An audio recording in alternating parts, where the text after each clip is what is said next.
महाकवि कालिदास दिने कालिदास बहुत दूर पथ अतिक्रम करी से जाउचंती बाटले तांको शोष लागिला देखिले अदूर जड़े स्त्री लोक कूरु पानी काढ़ुचंती कालिदास तांको पाखरे जाके पहुंचिले माँ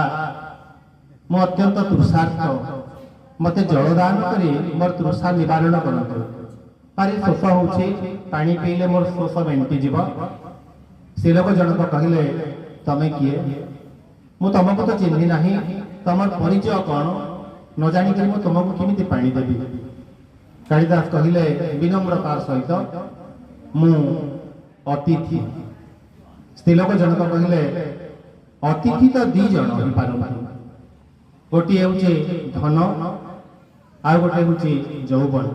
आसबे एवं चली जाए ए दीटा भीतर तो तुम कहीं नुह कालिदास तापरे कहले मु जड़े संवेदनशील माँ जनक कहले जे तुम केमिति संवेदनशील हम दीटा जिनस मुझे जानी जो मैंने संवेदनशील धरती माता पृथ्वी संवेदनशील आ वृक्ष संवेदनशील पृथ्वी सब किसी सही लिए जो मैंने पापी जो मैंने पुण्यात्मा से समस्त बोझ धरती माता बोईचंती एवं से निजर हृदय को विदारण करी शस्य उपजाउचंती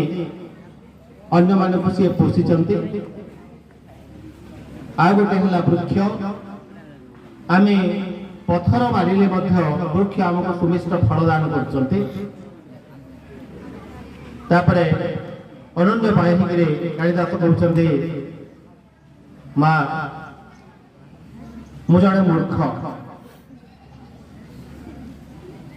हेले तमे केमिति मूर्ख मूर्ख तो दुई जन जड़े होचंती राजा आउ जड़े होचंती राजांकर पंडित केमिति से कहले राजांकर पुत्र तांकर योग्यता थाउ बा न थाउ से राजा हुअंती आउ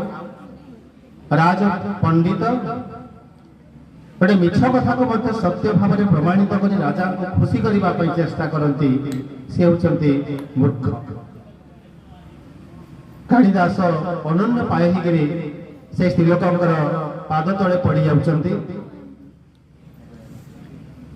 तापरे से कहते माँ मु आउ कौन प्रश्नर उत्तर दे पारि नहीं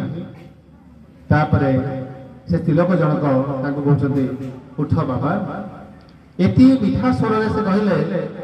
कालिदास मुह उठिकी देखुंटे जे से तिलक जनक आउ कहीं नुहति सी होती विद्यादात्री माँ सरस्वती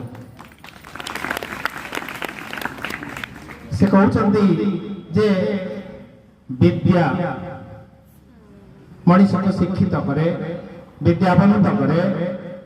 ता भीतर अहं भाव सृष्टि हेबा कथा नहीं तो भीतर एते अहं बढ़ीगला जे एटा होचे परम संपत्ति एया ज्ञान कलो अहंकार हे गलो गर्व भाव पोषण कलो जोति पई तोर गर्व को खर्ब करिबा पई बा तोर आखि फिटैबा पई मते तो पाखरे आविर्भूत हेबा को पड़िला प्रकृत रे विद्या हमको नम्र करू विद्या ददाति विनयम आमे कहू